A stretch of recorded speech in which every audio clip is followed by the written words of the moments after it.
محافظ ہے نگہباں ہے میرا مسلم پرسنل بسم اللہ الرحمن الرحیم نحمدہ و نصلی علی رسولہ الکریم اما بعد قال النبی صلی اللہ علیہ وسلم لا یؤمن احدکم حتی یحب لأخیہ ما یحب لنفسہ او کما قال علیہ الصلاۃ والسلام۔ آج کے ہمارے اس پروگرام کے روح رواں اور ہمارے اکابر کے نور نظر اور ہمارے اکابر کے معتمد اللہ تعالیٰ نے جن کو بہت ہی کم عمری کے اندر اپنے خصوصی انعامات سے نوازا ہے اور پورے ملک پیمانے پر جن سے کام اللہ تعالیٰ لے رہے ہیں، ان سے میری مراد آج کے ہمارے مقرر خصوصی حضرت مولانا محمد عمرین محفوظ رحمانی صاحب دامت برکاتہم، خلیفہ مجاز حضرت اقدس مولانا سید محمد ولی رحمانی صاحب مدد اللہ العالی، اسی طرح اسٹیج پر تشریف فرما ہمارے جمعیت العلماء اکولہ ضلع کے صدر حضرت اقدس مولانا سید وفی اللہ صاحب زیدہ مجدہم، اسی طرح ہمارے علاقے کے بے مثال مقرر حضرت مولانا مفتی محمد حنیف صاحب دامت برکاتہم، صدر جمعیت العلماء تحصیل بالاپور، اور ہمارے بہت ہی معزز مکرم علماء اکرام اسٹیج پر تشریف فرما ہے، اور اسی طرح ہمارے حاضرین گرامی، ہمارے عزیز جناب مولانا اسماعیل صاحب جو القاب کے ساتھ مجھ حقیر کو اور ناکارہ کو نواز رہے تھے اور جو تعارف کے اندر باتیں بتا رہے تھے، تو آپ یقین جانیے کہ میں اس کا بالکل مستحق نہیں ہوں۔ ایک عالم دین ہے، مخلص ہے، تو جب وہ یہ تعارف کے اندر جو جملے کہہ رہے تھے تو میں دل کے اندر آمین کہہ رہا تھا کہ اللہ تعالیٰ یہ جو جملے میرے بارے میں کہہ رہے ہیں اس کو میرے حق میں دعا بنا دیجیے اور میں ایسا بن جاؤں۔ میرا سچا تعارف دوستو یہ ہے کہ سونوری دیہات کا میں دیہاتی آدمی ہوں، اور مدرسہ بھی دیہات کے اندر ہے، بلکہ جنگل کے اندر ہے، اور فطری اعتبار سے کام چور آدمی ہوں، لیکن ایک عالم دین ایسی باتیں میرے مطابق کہہ رہا ہے تو اس کو دعا سمجھ کے میں آمین آمین کہہ رہا ہوں۔ آپ بھی دعا کیجئے کہ اللہ تعالیٰ ان کے جو بول ان کے زبان سے نکلے وہ میرے حق میں اللہ دعا بنا دے۔ میرے بھائیو دوستو، آج کا ہمارا یہ جلسہ اصلاح معاشرہ اور تحفظ شریعت کے عنوان سے منعقد کیا گیا۔ میرے بھائیو، اصلاح معاشرہ اس وقت ہوگا جب ہم ہماری اصلاح کریں گے، اور ہماری اصلاح کے لیے اللہ کے رسول صلی اللہ علیہ وسلم کی ایک حدیث پاک جو میں نے آپ کے سامنے پڑھا ہوں، اس حدیث پاک کے اندر اللہ کے رسول صلی اللہ علیہ وسلم ارشاد فرما رہے ہیں کہ تم میں سے کوئی شخص مومن ہو ہی نہیں سکتا جب تک کہ وہ جو چیز اپنے لیے پسند کر رہا ہے وہی چیز اپنے بھائی کے لیے نہ پسند کرے، جو اپنے لیے پسند کرتا ہے وہی بھائی کے لیے پسند کرے، تو وہ اللہ رسول کے فہرست میں مومن ہو سکتا ہے۔ اور اگر اپنے ذات کے لیے کچھ اور پیمانہ ہے اور اپنے بھائیوں کے لیے کچھ اور پیمانہ ہے، تو پھر چاہے اس کو دنیا عالم صاحب کہے، مفتی صاحب کہے، قاری صاحب کہے، حاجی صاحب کہے، متولی صاحب کہے، خطیب صاحب کہے اور حکومت بھی اس کو مسلمان کہے، مومن کہے، حکومت کے رجسٹر میں اس کا نام مسلمانوں کے فہرست میں ہو، لیکن اللہ کے سچے رسول فرما رہے ہیں کہ لا یؤمن احدکم حتی یحب لاخیہ ما یحب لنفسہ، جو اپنے لیے پسند کرتا ہے وہی اپنے بھائی کے لیے پسند کرتا ہے تو پھر یہ مومن ہے، اور اگر اپنے لیے کچھ اور پسند ہے اور اپنے بھائی کے لیے کچھ اور پسند ہے تو پھر یہ اللہ رسول کے فہرست میں مومن نہیں ہے۔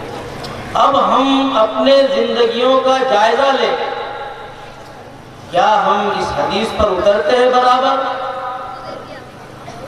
ہم میں سے ہر ایک یہ آدمی چاہتا ہے کہ میری کوئی برائی نہ کرے، میری کوئی غیبت نہ کرے، اپنے لیے تو یہ چاہتے ہیں، اور اپنے بھائیوں کی برائیاں کرتے ہیں، غیبت کرتے ہیں، بلکہ پہلی صف میں بیٹھ کے یہ چیزیں ہوتی ہیں کہ کیسے میرے بھائیوں ہم اللہ رسول کے فہرست میں مومن نہیں ہو سکتے۔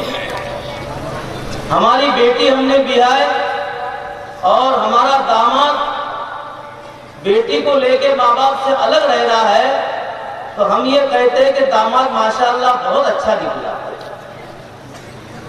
اور ہماری بہو جو ہے ہمارے بیٹے کو الگ رہنے کی بات کرے تو کہتے بہو بہت خراب نکلی۔ ارے بھائی ایسا ہوتا کہ نہیں ہوتا؟ یہ کیسے پیمانے ہمارے پاس؟ کیا ہم اللہ رسول کی فہرست میں مومن ہیں؟ مسجد میں سے نماز پڑھ کے نکلتے تو ہم یہ چاہتے ہیں کہ ہمارے ربڑ کے جوتے پر بھی کوئی پیر نہ دے، اور ہم جو ہے تو بالکل دوسروں کے چمڑے کے جوتوں کو رونگتے ہوئے چلے جاتے ہیں۔ تو اپنے لیے الگ پیمانہ ہے اور اپنے بھائیوں کے لیے الگ پیمانہ ہے۔ میرے بھائیوں دوستو، جب تک کہ ہم اپنے ذات کی اصلاح نہیں کریں گے، اور اپنے ذات کی اصلاح کہاں ہوگی میرے بھائیوں؟ اللہ والوں کے پاس جانا پڑے گا، ان کے ہاتھ میں ہاتھ دینا پڑے گا، ان کی جوتیاں سیدھی کرنی پڑے گی، اور اپنے نفس کو مٹانا پڑے گا، اور اللہ والوں سے اپنا رشتہ نہیں جوڑو گے اور اپنے طور سے ڈینگے مارتے رہیں گے تو میرے بھائیوں دوستو پھر یہ نفس اور یہ شیطان ہمیں کون سے گڑھے میں لے جا کے گرائے گا بتا نہیں سکتے۔ اللہ والے اصلاح کرتے ہیں۔ حضرت جی مولانا یوسف صاحب رحمۃ اللہ علیہ وہ فرماتے ہیں کہ آدمی 40 حج کرنے کے بعد بھی جہنم میں جائے گا۔ کتنے حج؟ 40 حج۔ 40 حج کرنے کے لیے کتنا پیسہ، کتنا وقت، کتنا مجاہدہ لگتا ہے، آپ جانتے ہیں جو حج کر کے آئے ہیں۔ اور حاجی کے بارے میں یہ آتا ہے کہ جس نے حج کیا تو وہ ایسا ہے گویا آج ہی اپنے ماں کے پیٹ سے پیدا ہوا، لیکن یہ حاجی صاحب جنہوں نے 40 حج کر کے آئے، اللہ والوں سے تعلق نہیں۔ آج کل میرے بھائیوں دوستو جو یہود و نصارہ نے وہاں پر بازار اور مارکیٹ بکھیر دیے ہیں، اللہ کی پناہ، اللہ کی پناہ۔ کیا حاجی وہاں کے اعمال میں لگے گا؟ جیسے حرم شریف سے باہر نکلتا ہے تو چیزوں کا اور دنیا کا وہاں پر انبار لگا ہوا ہے۔ اللہ ہم سب کی حفاظت کرے۔ تو حضرت فرما رہے کہ 40 حج کرنے کے بعد بھی جہنم میں جائے گا۔ وہ کیسا؟ کہ جس کے 40 حج ہو گئے، جس کے گھر کو مہمان آئے تو بیٹے سے یہ کہتا ہے، یہ حاجی 40 حج کرنے والا بیٹا مہمان کے لیے اس سرائی میں سے پانی لا جو میں نے 40ویں حج میں لایا ہوں۔ کیا بتانا چاہ رہے مہمان کی یہ صاحب کہ میرے کتنے حج ہو گئے؟ 40 حج۔ وہ یوں بھی تو کہہ سکتے تھے کہ بیٹا سرائی میں سے پانی لے کر آ جا مہمان کے لیے، لیکن شیطان نے کیسا ڈنگ مارا، یہ لفظ کہلوایا کہ وہ سرائی میں سے پانی لا جو میں نے 40ویں حج میں لایا تھا۔ یہ اتنا لفظ اس کا کہ 40ویں حج میں جو سرائی لایا ہوں میں نے اس میں کا پانی لا۔ حضرت فرماتے ہیں کہ اس کا یہ لفظ اس کو جہنم میں پہنچا دے گا، اور اس کے 40 حجوں کو یعنی بیکار اللہ کے پاس میں مردود ہو جائے گی۔ اس لیے میرے بھائیوں اپنے نفس کی اصلاح جو ہے وہ اللہ والوں کے پاس جانے سے، ان کے ہاتھ میں ہاتھ دینے سے، پھر آدمی اپنے آپ اپنے نیکیوں کو گناہ سمجھے گا، دوسروں کے برائیوں کو اپنی برائیاں سمجھے گا۔ اس لیے میرے بھائیو دوستو، اصلاح ہمیں جہاں اپنے معاشرے کی کرنا ہے وہاں اپنے ذات کی بھی کرنا ہے۔ کریں گے بھائیو سب اس کی کوشش؟ اور اس وقت ایک اور چیز کی اصلاح کی ضرورت ہے، اپنے نفس کی بھی کرنا ہے، اپنے معاشرے کی بھی کرنا ہے، اس وقت ہمارے ملک کی بھی اصلاح کرنا ہے۔ اور ملک میں جو فرقہ پرست اس ملک کو ایک خاص رنگ میں ڈھالنا چاہ رہے ہیں، ان فرقہ پرستوں کی بھی اصلاح کرنا ہے۔ یہ آپ میری اس بات کو جو ہے کوئی سیاسی رنگ اللہ کے لیے مت دینا۔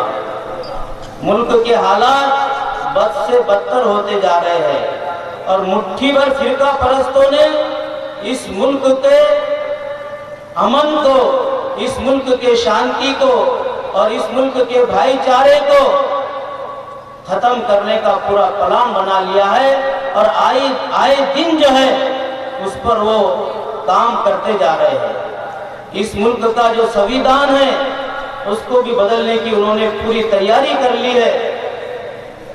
اگر ہم نے ہوش کے ناخن نہیں لیے اور ان حالات سے نمٹنے کے لیے اپنے آپ کو تیار نہیں کیا، اور ایسا ہی ہم کہتے رہے کہ ہوتی رہتا ہے، چلتی رہتا ہے، کوئی مسئلہ نہیں، میرے بھائیو دوستو بات آپ کی ٹھیک ہے، ابھی تک ایسا ہوتے رہا، حکومتیں آتی رہی جاتی رہی، دنگے فساد بھی ہوتے رہے، حالات بھی بگڑتے رہے، لیکن اب یہ ملک جو ہے ہمارا دو راہوں پر کھڑا ہے۔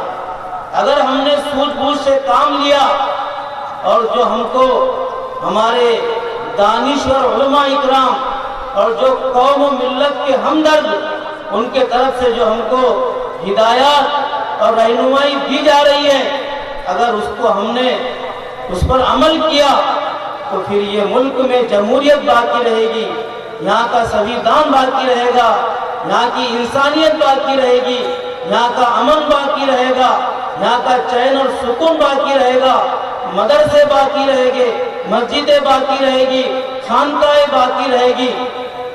اور اگر ہم نے اس کو ایسے ہی سرسری لیا، روا روی کے طور پر لیا، خواب غفلت میں سوئے رہے ہم، تو میرے بھائیوں میری بات کو دیوانی کی بات نہ سمجھیے آپ، اس ملک کو بدلنے کا انہوں نے پورا پلان بنا لیا ہے۔ اور یہ بات بھی میں آپ کو بتانا چاہتا ہوں، یہاں کا سارا ہندو فرقہ پرست نہیں ہے، اس ملک کے اندر 3.5% فرقہ پرست ہے، باقی امن پسند ہے، مل جل کر رہنا چاہتے ہیں، ایک دوسرے کا ساتھ دینا چاہتے ہیں۔ اس لیے آپ نے دیکھا ہوگا کئی ہمارے ہندو بھائی جو ہے وہ ہمارے پروگراموں میں آتے ہیں، ہمارے شادی بیاہ میں آتے ہیں، ہمارے موت مٹی میں آتے ہیں، اور ہم بھی ان کے اس میں شریک ہوتے ہیں۔ بلکہ بعض مرتبہ ہمارے ہندو بھائیوں کی شکایت ہوتی ہے، ارے بھائی آپ نے لڑکی کی شادی کی، لڑکے کی شادی کی، ہمیں پتریکا نہیں دی، آپ نے پروگرام کیا مدرسے کے اندر، آپ نے ہم کو نہیں بلایا۔ یہ میرے بھائیوں دوستو یہاں کے ہمارے ہندو بھائیوں کے امن پسند ہونے کی علامت ہے، اور وہ مل جل کر رہنا چاہتے ہیں، اس بات کی علامت ہے۔ لیکن یہ 3.5% مٹھی بھر فرقہ پرست یہاں کے امن کو، یہاں کے سکون کو، یہاں کے بھائی چارے کو بالکل برباد کرنا چاہ رہے ہیں، اور اس کے لیے وہ آئے دن نئے مسائل کھڑے کرتے جا رہے ہیں۔ ہمیں کیا کرنا ہے ایسے وقت میں؟ سب سے پہلے اپنی اصلاح، اپنے بال بچوں کی اصلاح، پھر ہمارے ایمان والے بھائیوں کی اصلاح، اور اس کے ساتھ ساتھ جو ہمارے غیر ایمان والے بھائی ہیں جو بیچارے بغیر ایمان کی زندگی گزار رہے ہیں، ان تک اسلام کی اور ایمان کی دعوت پہنچانا یہ بھی ہماری ذمہ داری ہے۔ اگر ہم نے اس کو نہیں نبھایا تو ہم اللہ رسول کے پاس میں مجرم کہلائیں گے، ہم مجرم ہوں گے میرے بھائیوں۔ اتنا بڑا جرم ہے کہ یہ ایمان اور اسلام کی دعوت ہم نے ان تک نہیں پہنچائی، اور وہ کفر اور شرک پر مرے تو ہمیشہ کی جہنم میں جائیں گے۔ اللہ نے نبیوں کا سلسلہ حضور پاک صلی اللہ علیہ وسلم پر ختم فرما دیا، اور جو نبیوں کا کام تھا کہ بغیر ایمان والے ان تک ایمان کی بات پہنچانا، وہ کام اس امت کے ذمے کیا، اور اس کو خیر امت کہا۔ کنتم خیر امۃ اخرجت للناس تأمرون بالمعروف وتنہون عن المنکر. یہ ہماری ذمہ داری ہے، ہم اس کو سرسری کام نہ سمجھیں، یہ بھی ہمیں کرنا ہے. اور ظاہری اسباب کے اندر ہمیں یہ کرنا ہے کہ ہمارے جتنے ایمان والے بھائی ہیں جن کی عمر 18 سال کی ہے، یا ہمارے وہ سیکولر بھائی جن کی عمر 18 سال کی ہے، ان سب کا نام ووٹر لسٹ کے اندر آنا چاہیے. اس کی ہم سب کو محنت کرنا پڑے گی. 31 اکتوبر کو آف لائن کے اعتبار سے ووٹر لسٹ میں نام داخل کرنا بند ہو گیا، لیکن آن لائن کے اعتبار سے اب بھی ہم نام داخل کر سکتے ہیں. اور میرے بھائیوں، جب ووٹنگ کا دن آئے اس وقت جو ہے ہمارے سیکولر بھائی اور اہل ایمان 100% ووٹ ڈالے اور سیکولر آدمی کو جتائے. میں پہلے آپ سے کہہ رہا ہوں کہ میں کوئی سیاسی بات آپ کے سامنے نہیں کر رہا ہوں، میں اس وقت اس بات کو عبادت سمجھ کے آپ کے سامنے کہہ رہا ہوں. یہ اس وقت عبادت ہے، عبادت ہے، عبادت ہے. ارے یہ ملک باقی نہیں رہے گا، یہاں پر امن شانتی باقی نہیں رہے گی، یہاں کا بھائی چارہ ختم ہو جائے گا. میرے بھائیوں، کیا حال ہوگا ذرا سوچو. اور اس وقت جو ہے اس ملک کو ایمان، اعمال، دعوت کی محنت اور یہ ہمارے ووٹ کا استعمال، غریب سے غریب مسلمان کے ووٹ کی بھی وہی اہمیت ہے جو وزیر اعظم کے ووٹ کی اہمیت ہے. ہم صرف یہ ہمارے ملک کے اندر جو حالات اس وقت بنے ہوئے ہیں اس کے لیے صرف دعا کرو بھائی، دعا کرو. دعا ضرور کریں گے لیکن ہاتھ پیر بھی مارنا پڑے گا. دعا سے کس کو انکار ہے؟ جہاں ملکی مسئلہ آتا ہے، قوم کا مسئلہ آتا ہے، مسلمانوں کا مسئلہ آتا ہے تو ہم سب کے زبان پر ہوتا ہے بھائی دعا کرو. دعا ضرور دعا کریں گے، لیکن دعا کے ساتھ میں کچھ ہاتھ پیر بھی تو مارنا پڑے گا. بیوی کی ضرورت ہے، بچوں کی ضرورت ہے، تو کیا دعا ہی کرتے؟ کیا رشتہ لے کے جاتے ہیں، بات چیت ہوتی ہے، پان پتے کھاتے ہیں.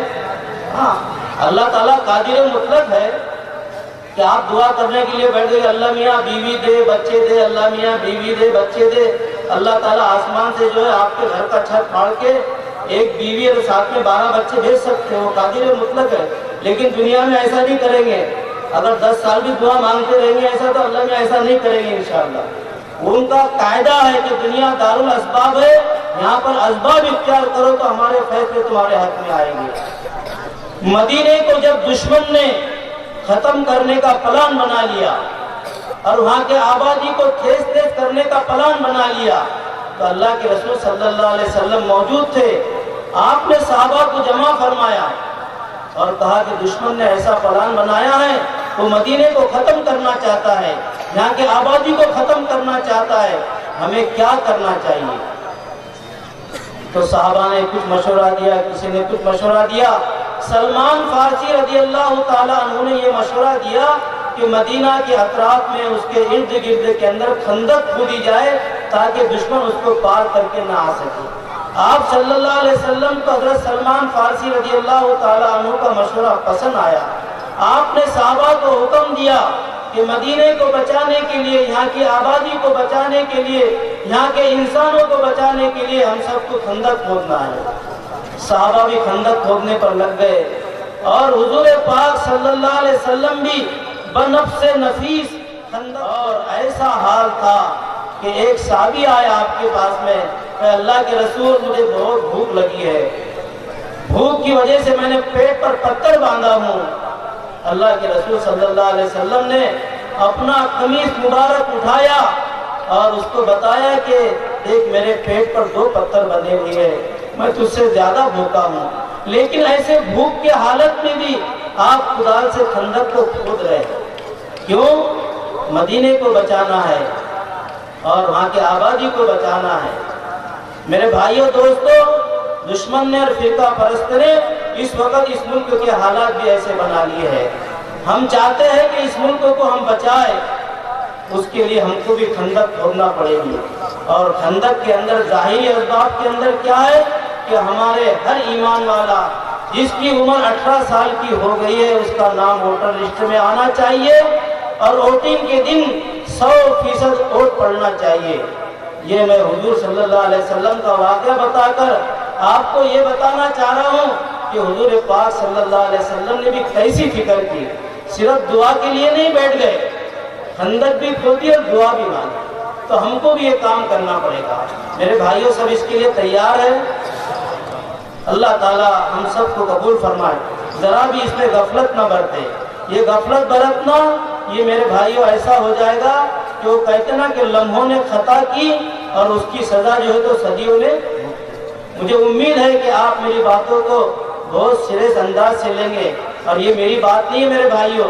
1 اگست کو جمعیت العلماء ہند کی میٹنگ ہوئی دہلی کے اندر، اس کے اندر بڑے بڑے اکابر شریک تھے، حتیٰ کہ دارالعلوم دیوبند کے محتمم بھی اس میں شامل تھے، اور انہوں نے یہ کہا کہ مسلمانوں میں جا کے اعلان کرو کہ ہمارا نام ووٹر لسٹ میں 100% آنا چاہیے، اور 100% ہمارا ووٹ سیکولر آدمی کو پڑنا چاہیے۔ بہت سوجھ بوجھ سے کام لینے کی ضرورت ہے۔ اس پر مجھے اور بھی میں بولنا تھا، لیکن ہمارے جو معزز مہمان تشریف لائے ہیں ان کو ہمیں سننا ہے، ان سے بھی ہم کو بڑی قیمتی باتیں ملیں گی۔ اللہ تعالیٰ جو ہے ہم سب کو عمل کرنے کی توفیق عطا فرمائے، اور ہمارے اس پیارے ملک کی حفاظت فرمائے، اور یہاں کے بسنے والے تمام انسانوں کی حفاظت فرمائے، اور یہاں کے امن کو اور یہاں کے چین کو اور یہاں کے سکون کو اللہ تعالیٰ باقی رکھے۔ وما علینا الا البلاغ۔ ہمارے ویڈیو آپ کو اچھے لگ رہے ہو لائک کیجئے، زیادہ سے زیادہ شیئر کیجئے، اور پلیز سبسکرائب کرنا نہ بھولیں۔